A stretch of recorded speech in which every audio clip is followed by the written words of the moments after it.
everyone. Thanks for joining FCF's Leadership Podcast. I am Whitney Baldwin, and I am joined with my friend, Shayna Moore. We are here to discuss the Enneagram 1s. Yes. Thanks for joining. Thank you. So just for a brief overview, the Enneagram is a personality categorization system. It theorizes there are 9 different personality types in the world, and each type sees the world in a different way. Each type has an underlying motivation that runs throughout their life and influences how they behave and feel. Everything we discuss in this podcast will be a generalization, so please don't take anything too personally, Shayna. Okay.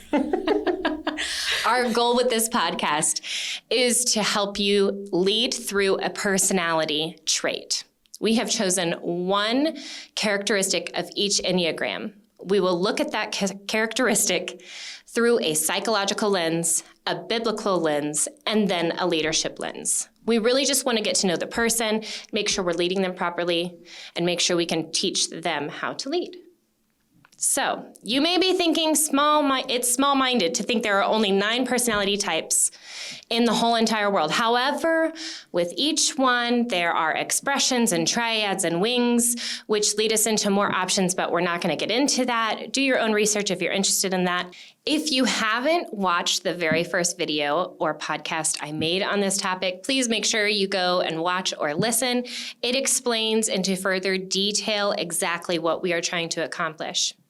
But for the ones are known as the perfectionists. So each episode, we're going to focus on one flaw of each different Enneagram, and today we are focusing on the 1. So at their best healthy state, 1s are committed to a life of service and integrity. They are balanced, reasonable, and able to forgive themselves and others for being imperfect. Their goal in life is to make the world a better place. I love you. So true. With that said, one of the characteristics that could be difficult with a 1 is control. They can be micromanagers, do it my way, I'll just fix it myself type. Here's what control looks like psychologically and theologically. Todd hit the brain-mind part of this. What about control? What about it? Yeah, when I think about the Enneagram, so much of what comes to mind is the idea of drives and motivators. What is it that motivates us? And I think what's interesting with regard to control and how neuroscience fits into this picture is that so much of developmentally our neurobiology is about mastery. Another way of looking at the idea of mastery would be a type of control, the ability to manage our impulses, the ability to manage our emotions, and then later on, the ability to manage our thoughts. So this idea of neurobiology really interfaces nicely with how the Enneagram is thinking about what is it that drives us, what is it that motivates us, and that maturation over time, both in distress as well as eustress or kind of enhanced functioning, positive functioning because of stress. Things that psychologically we know can threaten our not just motivation, but our sense of control, can kind of put us into the need for control, or it can leave us feeling even out of control. And I think that there's a nice spiritual dimension to this as well. And I know you're going to hit this, but the idea of even passages such as in your anger, do not sin. There's this idea of impulse control inherent in that.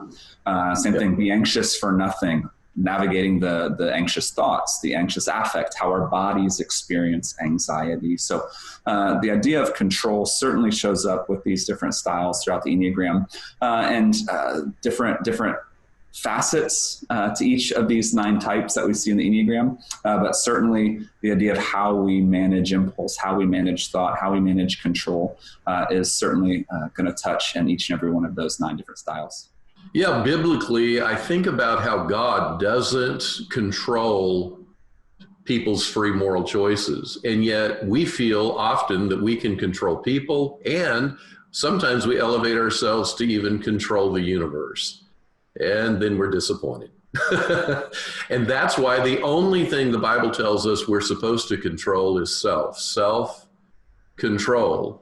When we can control what we can control, we stay in a place of peace. When we stretch into thinking we can control things we were not designed to control, actually it is a form of envy We're envying people's choices, and there is every confusion and evil work, according to James. It brings to mind a great point around the idea of the fruit of the Spirit, and that the most mature, if you look at those developmentally, love births joy, and joy brings about peace, patience, kindness, goodness, faithfulness, gentleness, self-control, that there is really something about this capacity to manage ourselves, our kind of motivators, our drive, our energy, in a way that speaks to an enhanced maturity. So it's just interesting look at the fruit of the Spirit more developmentally instead of as standalone different facets in the Christian life. So now that we have a deeper understanding of the control characteristic, let's talk about the best ways to lead them and the best ways to teach ones to lead. Okay. So my first question for you is, do you identify with control being an issue for you? It has been an issue in the past. What has become a huge revelation to me was actually when I went through Rhema and I started learning about those aspects of self-control. Right.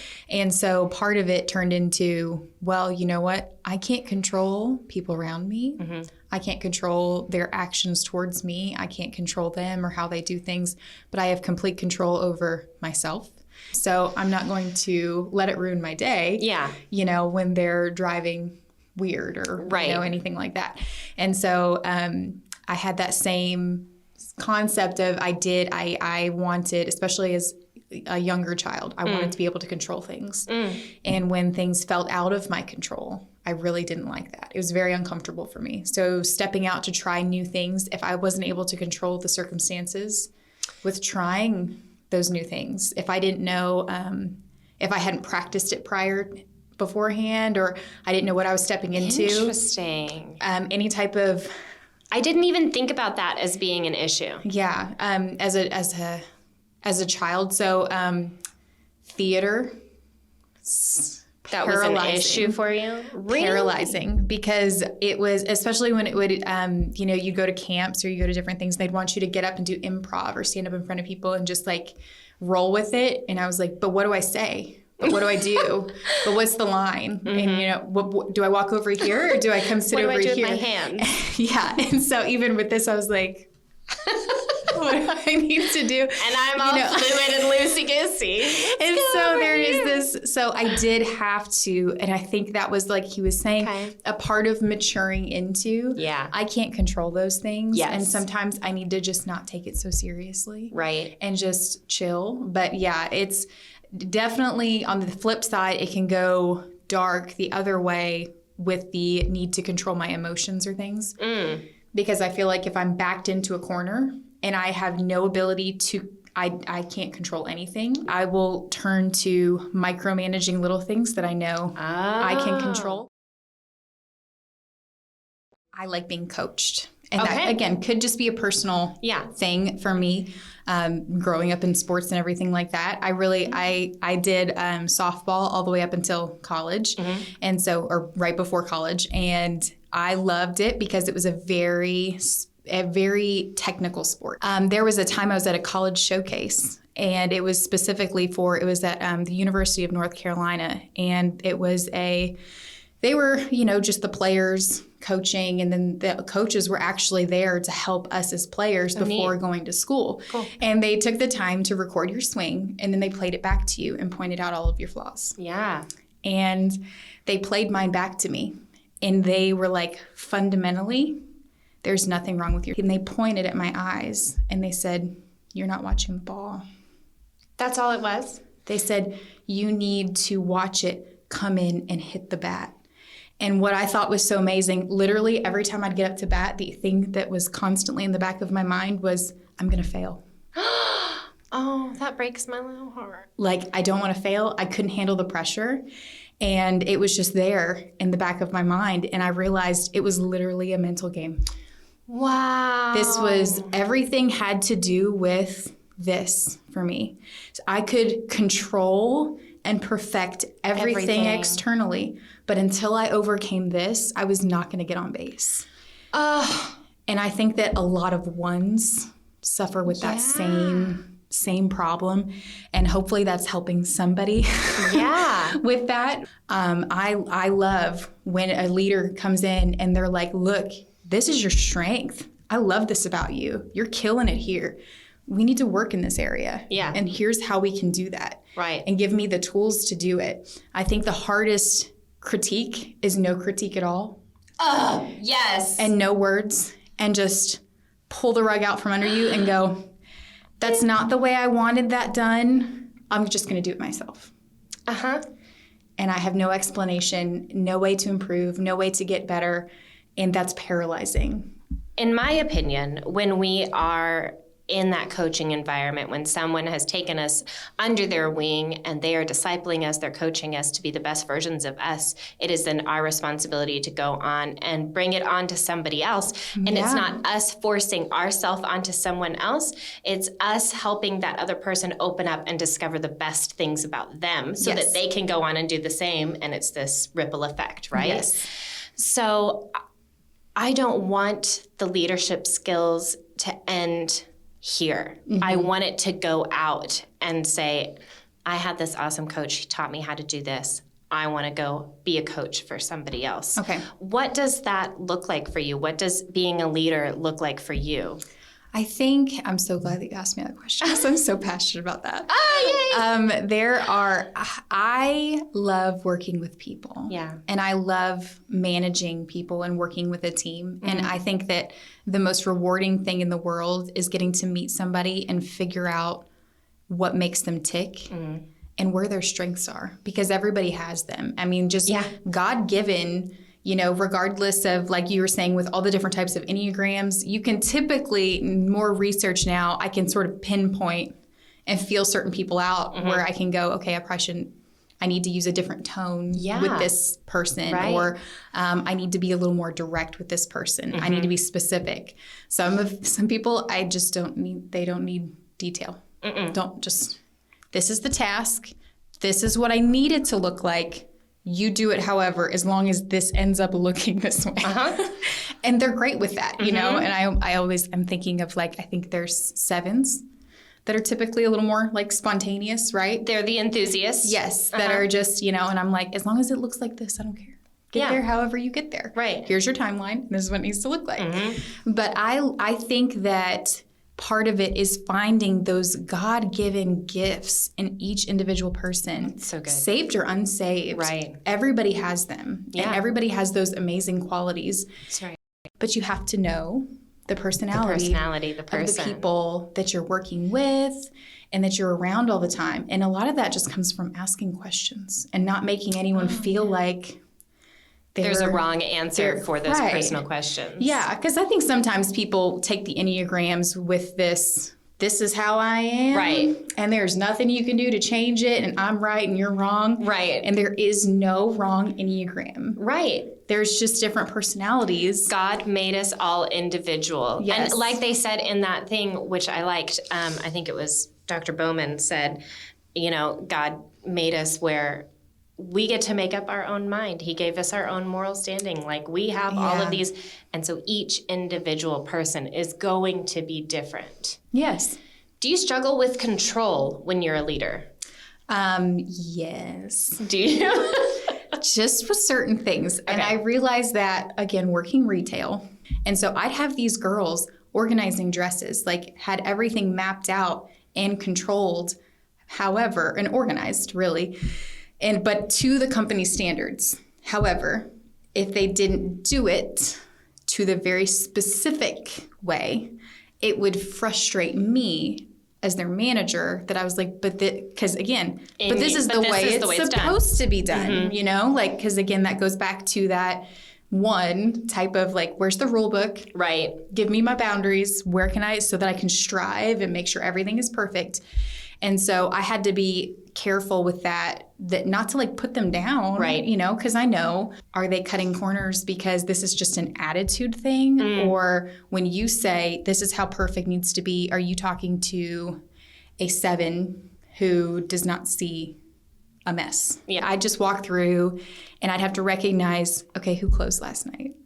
Right. Their personality. Sure. And look at it and be like, you know what, this would still pass. because they still did what I said, even though it's not done to the standard that I would do it, they still did it. Mm-hmm. It's not like they skipped over the task altogether, like, I'm not doing this, you know?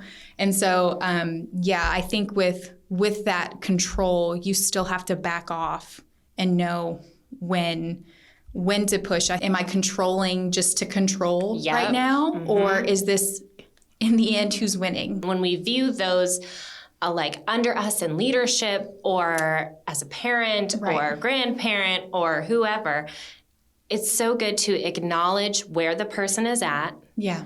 Speak to them on their level. Mm-hmm. And then bring them up any way you can. Yeah. It's just what you said. Like, you have to acknowledge where they are and be like, all right, this is good for them. That's great.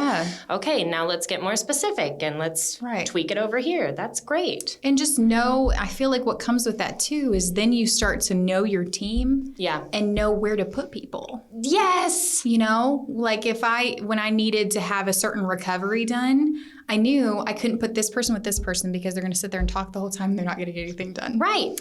But I still need this person. I can't isolate them or nothing will get done because this person doesn't work well in isolation. Right. So you'd put them, organize these different people on a task and get them, again, just set them up for success in any way you possibly can because you know them and you know what makes them tick. And I think that that's just so important when you're working with people. It is. Because then it just makes them feel good. It doesn't make them feel like they're failing whenever they walk in and they're like, oh my gosh, I wonder if I did a good job this time. I did it, but I don't know if I did it well enough. And then it just makes it stressful for that person coming into work. So if you've got a 1, push your 1, if you need to for that certain, but also, if you've got someone who's not as detail oriented, give them parameters, but be okay when it doesn't look like you would have done it because not everybody is that way. And I think one of the big things that we haven't touched on yet is communication. I mean, being so specific with your communication, with your vision, as a leader, being specific with the people. Now, your vision doesn't change with each different personality type, but the way it's delivered might. Right. So when we're talking about all this, we're not saying like lower your standards or change. We're saying like change the delivery method with each one. Yes. Accept them where they're at and then bring them right back up. That's what Jesus did. Yeah. He met everybody where they were at. He went to the well. He found all of these people everywhere. Yeah. And I don't think that it was an accident that he met them. I think it was very specific and on purpose. And I want every single ministry leader to know that you are called to specific people, and specific people are also called to you. You have something inside of you that they need, and they have something that you need. This whole part is just to grow and learn from each other, recognize our failures, our faults, our low points, and then get back up and get stronger and better. Maybe you are a 1. Maybe you do struggle with control, but don't let that stop you. Don't try to control the situation.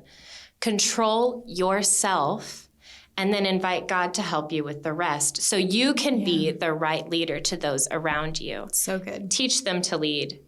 Teach them to be disciples. Teach them to be fishers of men. Yeah. It doesn't have to look one specific way. No one needs a team of 1s to get something done. We all need each other. We need everybody else. Ministry is so amazing to me because you have the diversity of all of these different people that come together that are there to help others. Yeah. But you've got to function and that's what I think is so beautiful about the church is it's the body. It is. And you can't just function the way off of that one personality type. We all have to work together, embrace each other, grow, learn from the old, learn from the young. Everybody has something for each other. So good. Thank you so much for joining me today. Thank you. I really appreciate so much fun. it. Yay! Well, thank you guys for watching and listening. We appreciate your support. Make sure you stay tuned for the next episode. We're going to be talking about 2s. Have a great day.